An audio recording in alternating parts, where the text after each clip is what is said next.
I made a machine that can kill anything and anyone. Hello there, Ray here. It started out by trying to harvest the explosive power of the Breeze's wind charge, and over the last 4 months I've developed many tricks and machines using them. The Breeze is a new mob that spawns here in the Trial Chambers, which is a new structure for 1.21 that's hidden underground. The cool thing about wind charges is that they're not like ender crystals, where even though if you have a whole bunch of them and you explode them, they don't do any more damage than what a single one would do.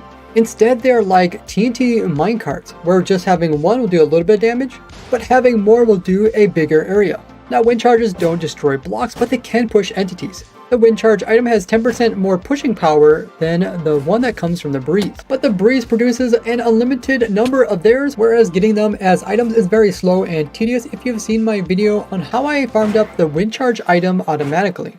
To use all this explosive power, we had to control the wind charges. First by finding every single type of thing in the game that would actually slow down their momentum. Also pulling it backwards when it's trying to go forwards, we got it very close to sitting still.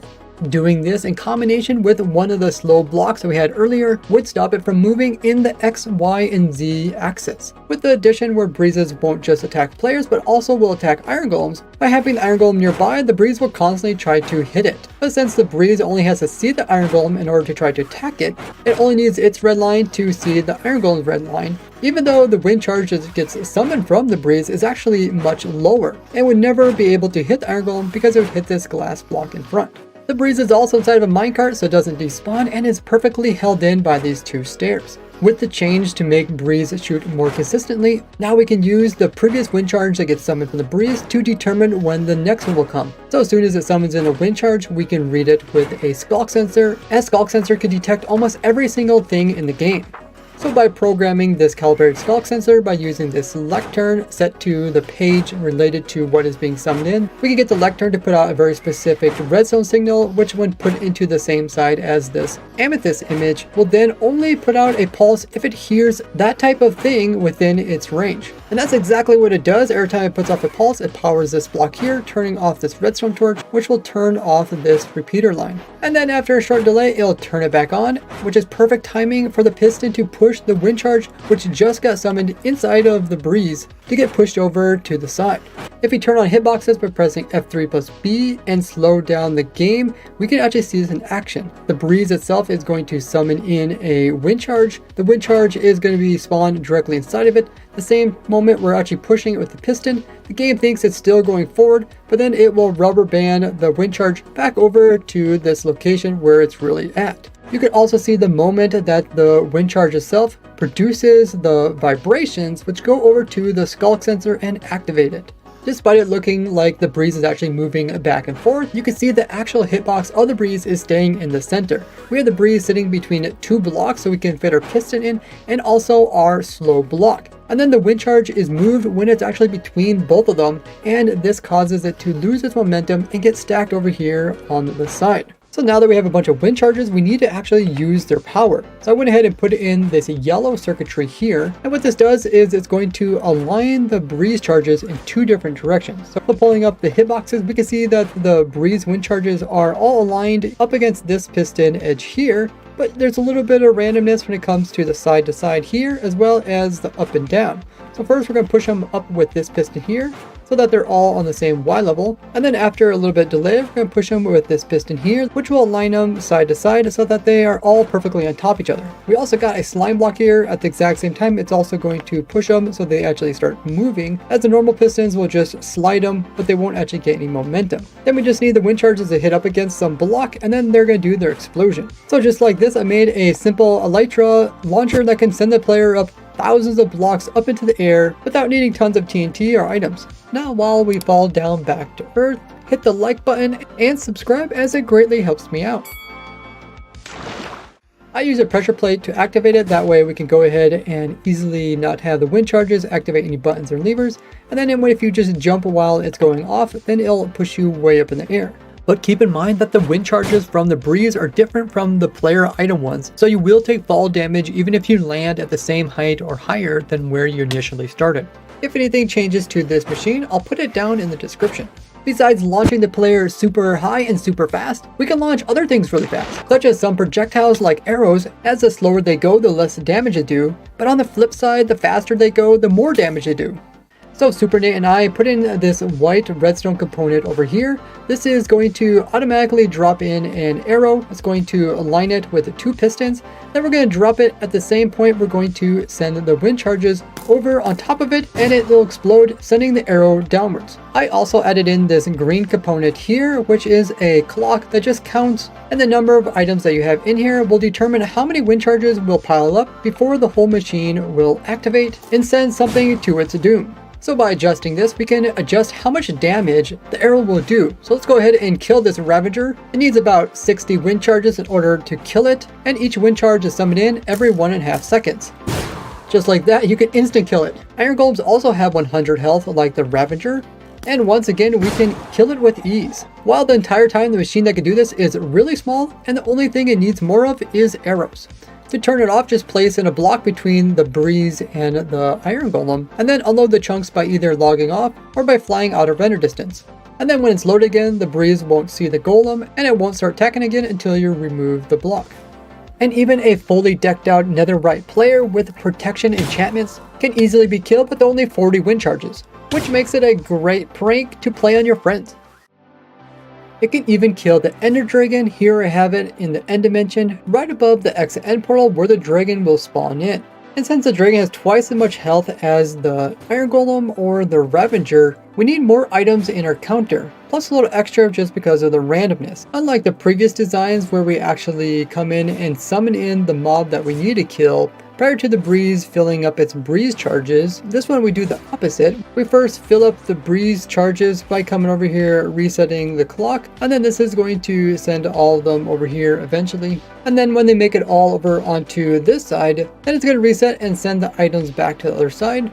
And then when the items are all gone, this torch is going to turn on, which is going to send a redstone line back, keeping this piston in front of the breeze, which will make every single new wind charge it produces just hit in front of it and blow up. But we don't have to worry about it actually moving the wind charges, which are already stored and safely over here. This way the breeze doesn't produce thousands and thousands of wind charge and eventually crash your game with so many entities.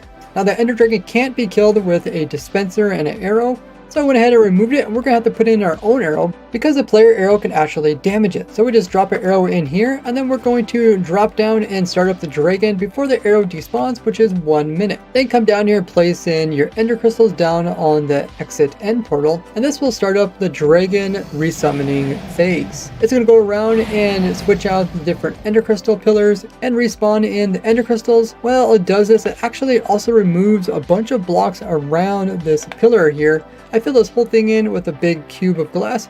You can see it removed all the glass.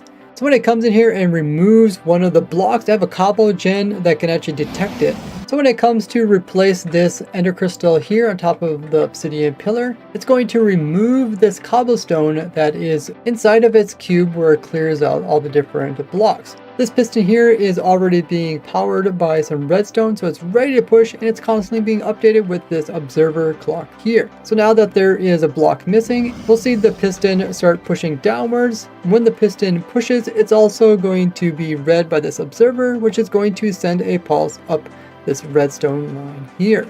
I use endstone here because endstone is a block that the ender dragon can't destroy, even though it might destroy some of your redstone. You can always come in and put it back in again, but at least you'll have the endstone to put it on top of. The redstone line is going to take it all the way over to our contraption. This way we can start sending the arrow and the wind charges towards the dragon before it's even spawned in.